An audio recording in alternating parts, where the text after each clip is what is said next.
Big Boy Big Neighborhood. Boy. All righty now, man. It is a pleasure to have this man in the neighborhood. Oh, yeah. And you can't even put, there's sometimes when you say, oh, music artist, like there's a title. I don't even know what to put on Daymond John. Like Daymond, I just got to say Daymond is in the neighborhood, bro. Oh, nice. Thank you. No, because there's so many slashes that we could do, man. You know what I'm saying? Like, for one, just being a guy that I had a chance to see pretty much my entire career that thought outside the box.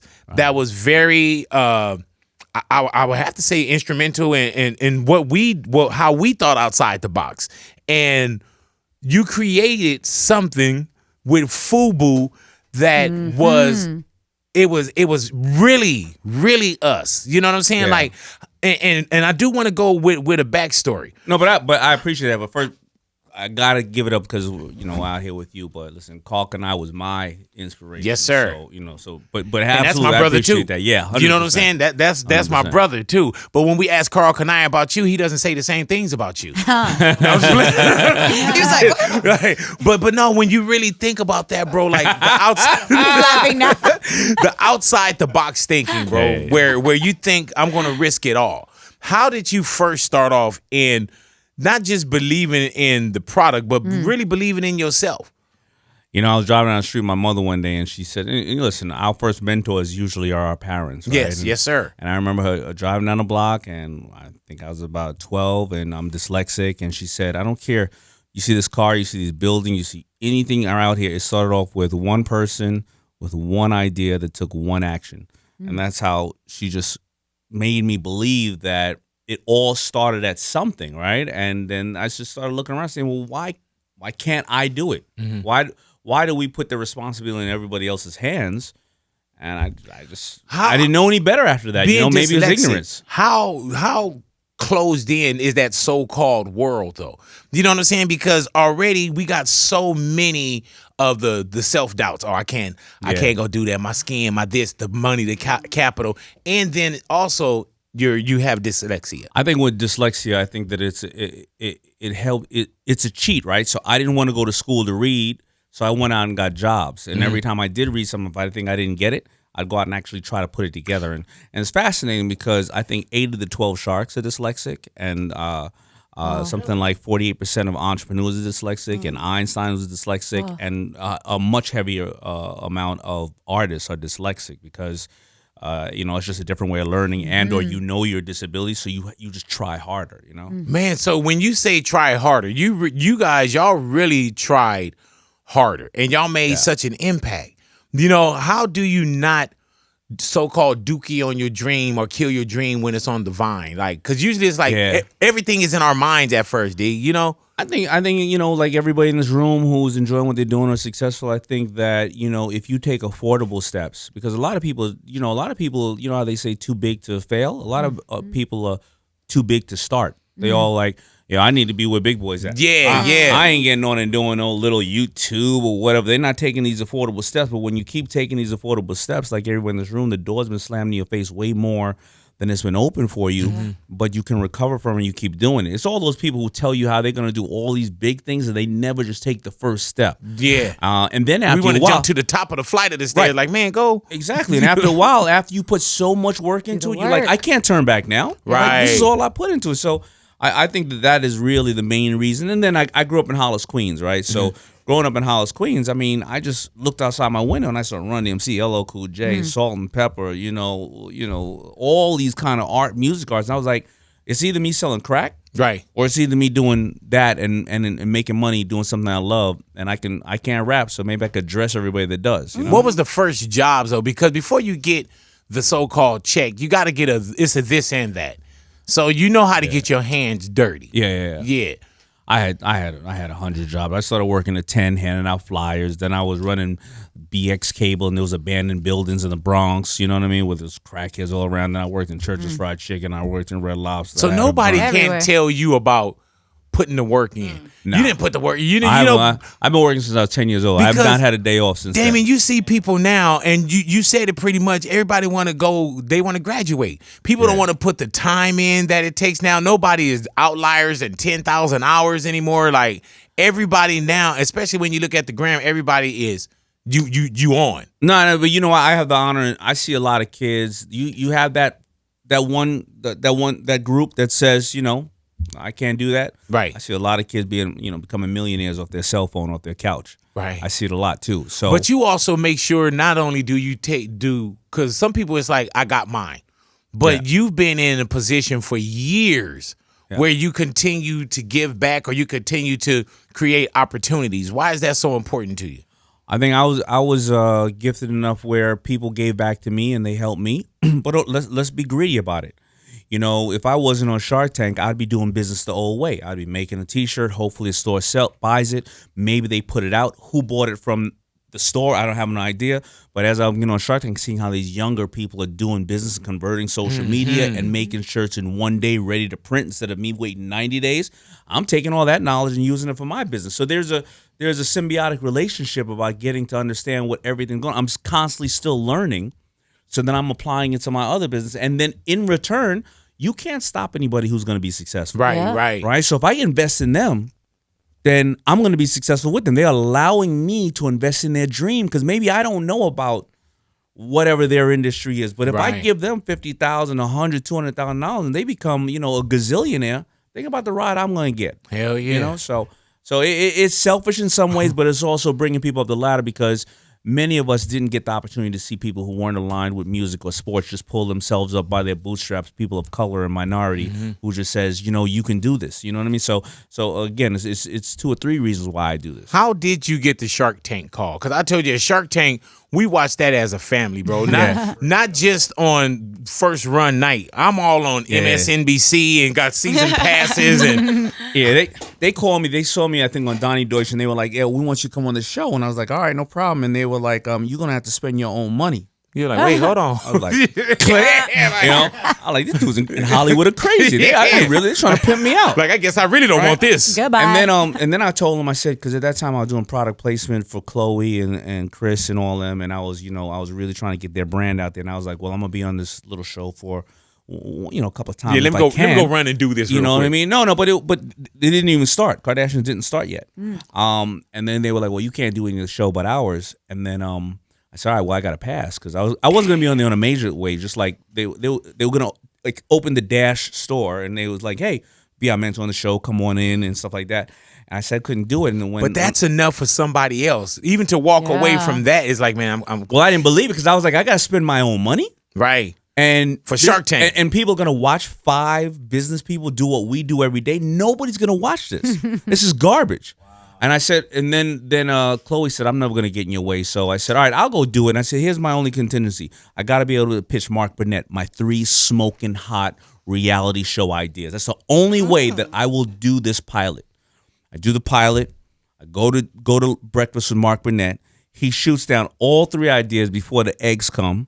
Damn. And then I realized, I'm like, yo, whatever. Had you signed already? I got a free trip to LA. Yeah. The pilot gets picked up. And then Shark Tank becomes Shark Tank. And I didn't realize it, that it was going to be so big. Shark Tank is a total mistake. Phenomenon, bro. It was a mistake. And thank God. But again, I took a small, I took a small stab at something. It was something that I wasn't going to do, but I said, you know what? I need a free trip to LA because I had some nice side pieces at that time out here. Hello, say it. I'm saying, though, I was single. Yeah. And okay. There were side pieces from other side pieces. Yeah, right. My guy. Not the other kind of side pieces. Yeah. Look at you.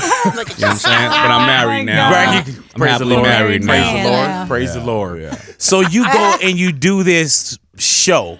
Yeah. And of course, when you say spend your own money, we don't, in the rearview mirror, it's genius. You know what I'm saying? But when we're looking through the actual windshield, it's like, wait, hold on. Y'all want me to do what? Yes. And you step out on faith even if you can't see the whole staircase. 100%. And now we see the phenomenon. Yeah. Are there some deals, Daymond, that you look at now that's like your most beneficial, your most proud? Like that's my deal right there. Yeah, I just found out 2 days ago that I have the #1 brand or deal ever, or the #1 company ever on Shark Tank, and it is this is how we can all learn from it. It's the simplest thing. It's called Bombas Socks.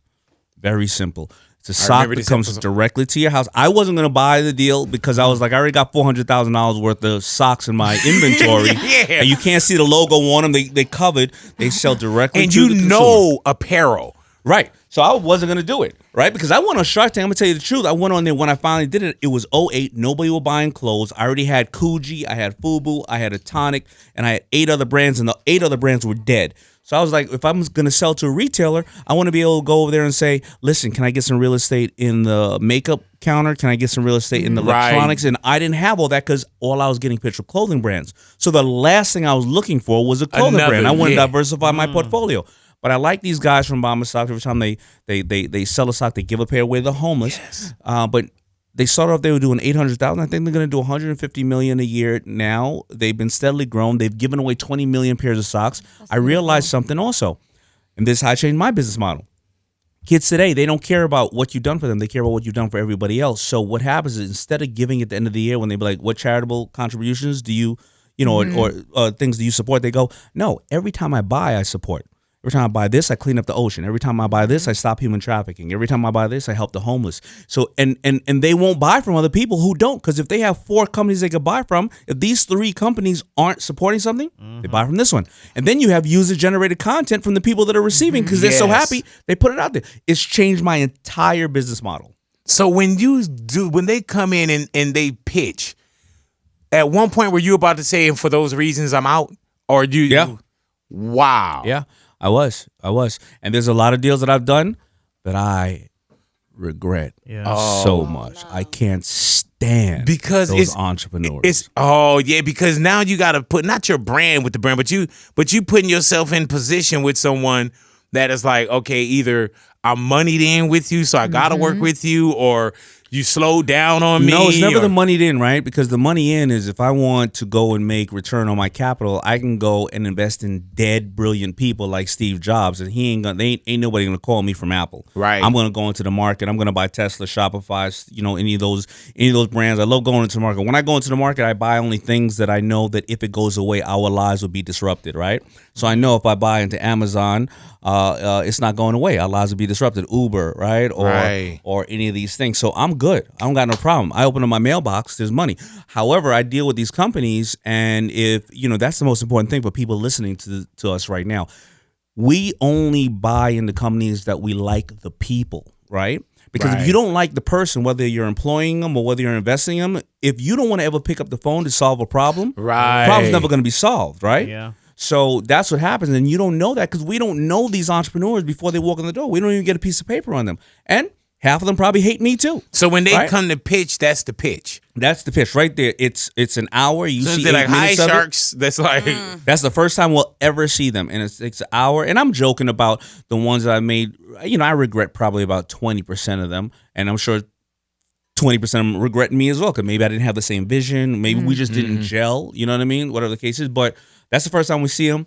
Longest pitch has been 2.5 hours that I've seen. That guy was named Plate Topper, and the shortest pitch is about 15 minutes. But you generally are about an hour long, and you see 8 minutes of it.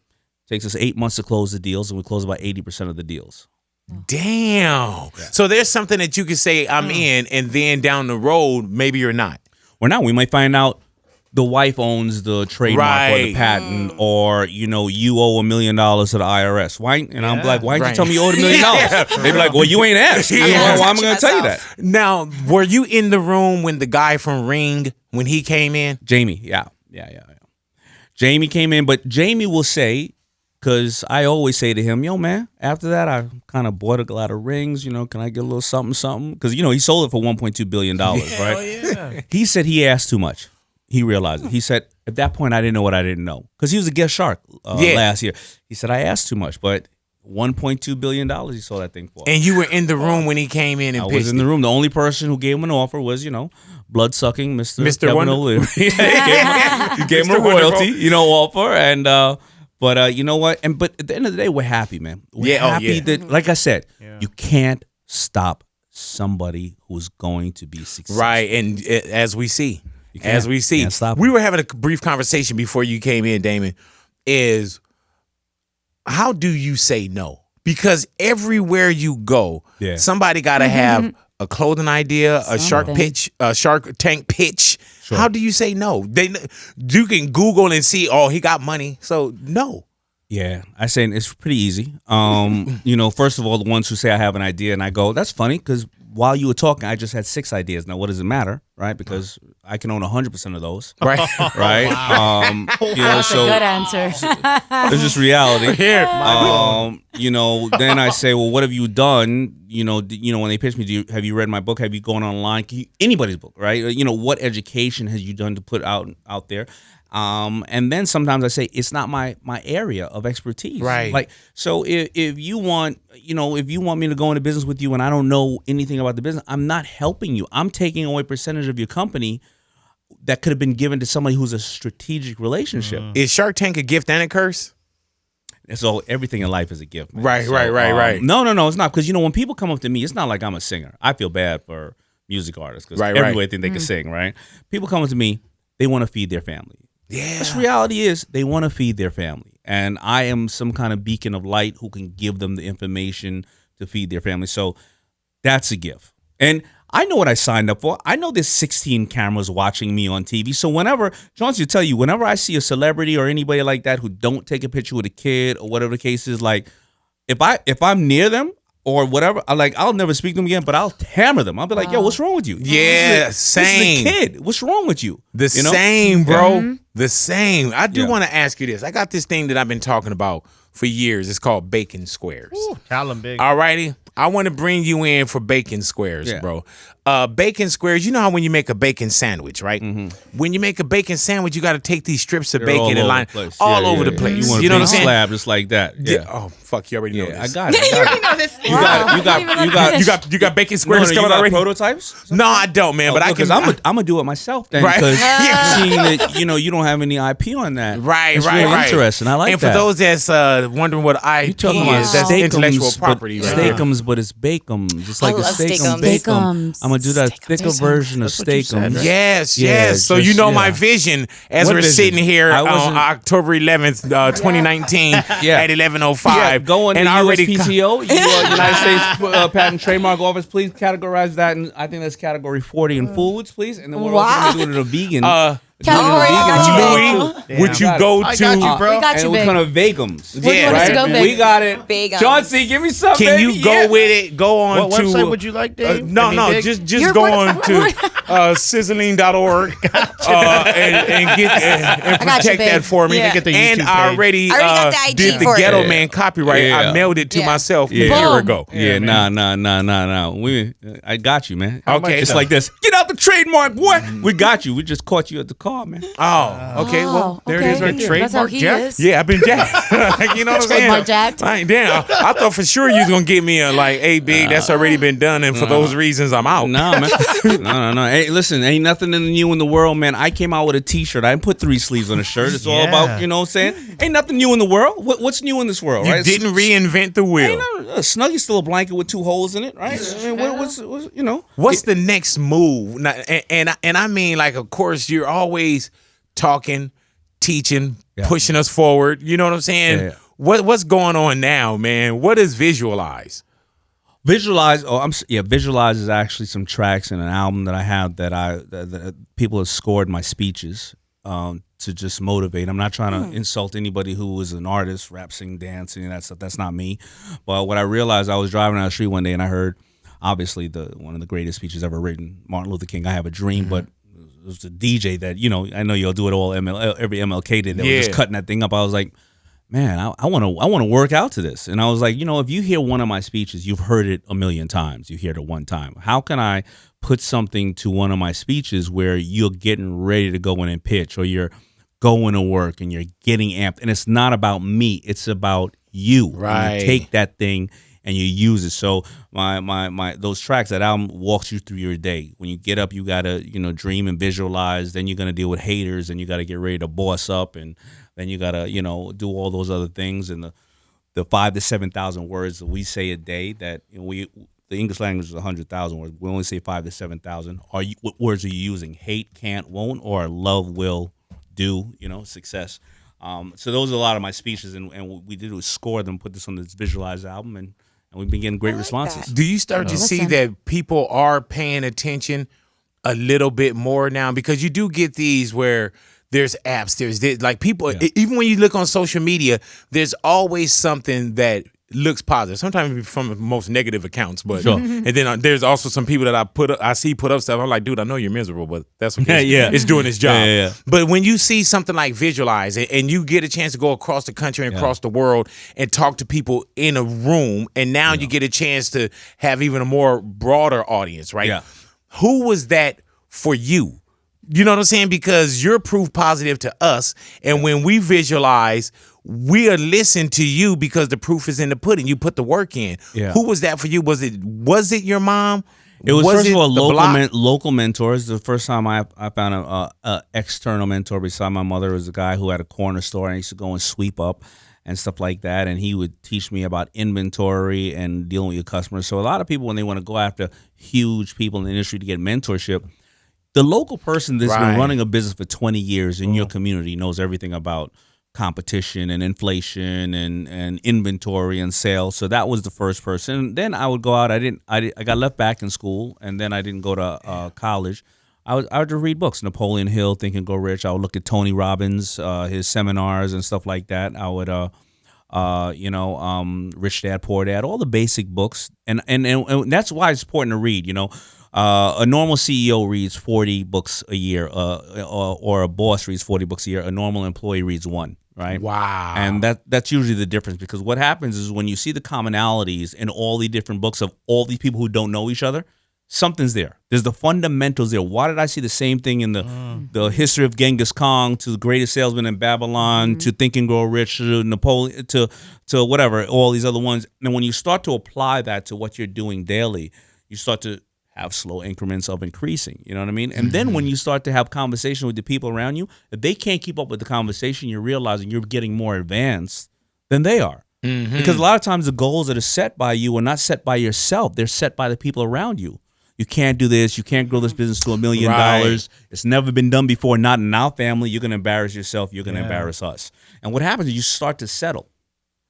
But when you start to read and you start to do all these things, and trust me, reading's very hard for me. Yeah, I was going to ask, with being dyslexic, but you'll put the work in, the time in. Why do you think some people are afraid of hard work?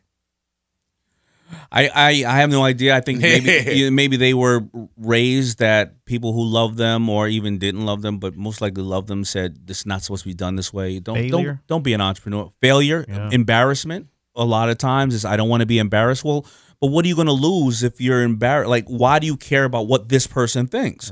All right, some people, of course, have the different limitations. They have to take care of a sick family, whatever, and I get that, right? But I just have no idea why people don't try. Now, you're the most successful in the room, in this room here. I don't know. Right. No, I wouldn't say that. But do you feel like also, listen to where I'm going here. Most successful in the room, whatever it may look like. But do you feel like you failed the most in this room? Well, first of all, the most successful in this room could be very wrong. I know a lot of rich people and wealthy people that are miserable. I mean, look at, unfortunately. I know I'm happier than you. I'm not even talking about that. But that's what success is. But yes, in that sense, if you're happy, listen, I know a lot of people that don't have nothing, but they spend 6 months at home with their family and they get to raise their kids, and you know what? And they got their health, and God is good, right? Yeah. But have I failed a lot? Yes. Yeah. I failed a lot. I'm still failing a lot today. Is that because you try more? I try more. I take a lot of swings. Take a lot of swings. Listen, we talked about the Visualize album, right? A lot of people said, what are you doing this for? And I said, well, I really want to educate people. So, and what happens is I'm starting to get like really big artists saying, I want to do the hook on the next one. I want to sing on this one. And I'm like, I just did it ourselves. We wanted to do it. Could somebody have laughed at me and said, damn, man, you 50 years old black dude trying to put out, you know what I mean? Like, of course, right? But you put yourself out there. And, you get the feedback and you say, I like that. I tried it. Doesn't matter if it worked or not. You know what I mean? But sometimes these things start to hit. Being a dyslexic guy, I got 2 books on the New York Times bestseller. I was going to ask you that, bro. You know how hard that it was? That's wow. How wild is that? And not that, you're an author, but you are a successful author. And it was hard, but the way I did, the reason I said this is because, like you said, all the people that come up to me, I just took all the things that are most commonly asked things that people ask me, and I said, I got to try to find a way to put it in a book. So then at least when you come up to me, I go, did you read the book? No, well, get the hell out of my face. Go read the book. You know? Like I've answered that. Yeah, I took 2 years to write it. You got 2 days to read it. And people say the answer is either in the book or you know what I'm saying? Yeah. Like pick up the book. Is Visualize available for us now? Visualize all on all streaming platforms. My name is spelled Daymond John, like Raymond with a D. And yeah, all the streaming platforms, absolutely. What's the next move for you? You know how to, or do you have so many things that you're throwing up against the wall? I think the next move is, first of all, I'm dedicated to Shark Tank, and after we're right now in the middle of our 11th season, and these are real deals, right? And these people are giving me the opportunity to invest with them. And even if it ended today, I would still be in those investments at least 7 years, right? So I know I have that obligation. I have a brand new, I got a little baby girl at home, my second marriage, so taking care. And then I'm trying to find out how can I, donate more time to charitable causes and various other things, because, I have the opportunity to get on the, on TV and talk crap. But when I see people that are in the mud, like dealing and handling stuff every day, like I just went to Abaco. You got to see these people out in Abaco who are still there, will be there for another year and a half, helping people suffer. So, and that's pretty much it. And then I have a online training course called Daymond on Demand, and I educate people. And we can pop in at any time on demand. You can pop in any time on demand. It's 8 hours of all things you need to know, because as entrepreneurs, we can't know everything. You can't wake up knowing manufacture, distribution, financing, social media conversion, advertising, marketing, sales, you know what I mean, and inventory. And so I put it all on this new course, on 8 hour course. And like I told you, we sit and we watch Shark Tank as a family. And we like, you can't watch it first run unless we're all sitting down. Really? You know what I'm saying? I love it. But then my wife is always, baby, I got to get a business. I got to create something. Because there's so much language in Shark Tank that we don't understand. I'm gonna give you well. Daymond on Demand, and I think if you want it, you can text learn like a shark, or you can go to learn like a shark. Oh, text what? Text visualize to 44222. But I'm gonna give everybody in here that, because you're right. You walk into a room, everybody speaks a different language in different industries. If I walked in here in the radio, in your space of communication, and I told you that I was doing this stuff, I'm sure there's some things you guys say just easy. Hey, I'm going to go do this, and I'll be like, what'd you say? And you'll know that I don't know what I'm talking about, right? If you come in my industry and say, yeah, well, we're going to make it DTM because it really croaks a lot, and what's your LDP on it? That means, we're going to make it dyed to match, right? Croaking means that it bleeds, the colors bleed, and your LDP is what is your landed duty paid cost when you sell the goods, right? And if you look at Shark Tank, over 10 years, we've educated people, and it's become the norm to say, what's a clawback, a royalty, margins, and whatever the case is, but nobody knew 10, 11 years ago what a millionaire and billionaire wants to hear when you walk into the room, or what you're supposed to say. So that's why we create the Daymond on Demands of the world, so you know the language that people are asking, because don't go in there fronting, because we're going to rip you apart the same way as I came in here and act like I'm a broadcaster, and you guys like, is that right? Is Mark Cuban the richest in the room? Yeah, absolutely, 100%. Big. Well, no, I know Richard Branson Branson was on there one time too, and I love seeing these big billionaires, fight. You know what I mean? Hey, man, dude, it seemed like Mark Cuban is always the first to get out. I'm like, why are you on the show sometimes? You know what I'm saying? No, you know what it is? And for those reasons, I'm out. I'm like, damn, the dude didn't even start it. You know what I found? I found that everybody takes their perception a different way. So you probably just don't like him that much. I love him. Really? Yeah. He's the number one investor on the show. I need to start watching the show different. Maybe I don't love him. I see a lot of people say to me, I'm out. I'm the number 3 investor. They be like, Daymond, you always out. No, you see the show through a different lens. But Mark has almost, I think, 30% more investments than any other shark. Damn. Do you ever get the black eyes when somebody walk in? They just kind of look at you different because you the brother in the room. Like, come on, man. Like if it's somebody help me out, brother. Help me out. The black investor walk in, because who did the bow ties? Wasn't the bow ties the little dude? Mose Bowes. But was that little brother? Yeah, Mose Bowes. And that's you, right? Yeah. But he went. I know I have a responsibility to people who I felt have been neglected And however, it shows not about pity. Right. Say it. But I know that I am easier on minorities and people challenge, even though I'm out easier. Right. You know what I'm saying? Hey man, Charles Barkley, he was in there. As soon as they came in, he was like, I want to buy that. Yeah. As soon as somebody of color came in, he was like, I'm with you on that. All right. No, it got to be right, because you know what? I also want this. I want to help the ones who are doing really, really, who have that, have that trajectory of growing, so they can go out and rock the world. So yeah, I'm not gonna hammer somebody if I feel that. Now, if they come in just showing they butt and they making us all look bad, right? Then I gotta say, yo, right, you making us all look bad. You know what I'm saying? So, man, we'll continue to do. Go, love. I had a question. I don't know your political views, and you don't have to answer this, but a lot of people said that they had voted for Trump because he was a good businessman. Yeah. And you being a business person, do you buy into that excuse of who he is as president, or that he was capable of being president because he was a quote unquote good businessman? I can respect that that initial decision, and I served as an ambassador for President Barack Obama, and I can see that. Mm-hmm. So a lot of times when I see the people who are really high on him now, I'm not mad at their initial thought process, right? But again, like your parents or like your kids, I love my mother to death, but I know when to tell her she's dead ass wrong. Mm-hmm. You know what I mean? Even though I love her to death, and I don't regret the decision I made, or not the decision I made, but I don't regret she's my mother. Yeah. Ma, this is stupid. So yes, I can understand that though. I mean, the country felt they needed to change, and a business person should operate the country in a business way, and maybe we'll see future business people that will, do the right thing all around. I hope not. Do the right thing. No, I'm talking about, I just don't want no more. Because if we went on this business guy, let me ask you, have you been in the room with Mr. Wonderful since the accident that happened with like him and his wife? Has that changed the texture in the room? No, it has not changed the texture in the room at all.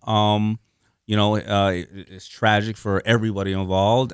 He's very remorseful that the situation even happened, but not at all. Hasn't changed it. I mean, an accident is an accident, unfortunately, and it is what it is. I heard that. Anything else before we break on out of here? I'm ready to go and get visualized right now. Go get visualized, and I got my newest book is gonna be out in the top of the year. It's called Power Shift. It's gonna now, listen. I already wrote The Power Broke, how you don't need money to make money. Then Rise and Grind, the methods and the tactics you need to get up every single day to just knock it out of the park.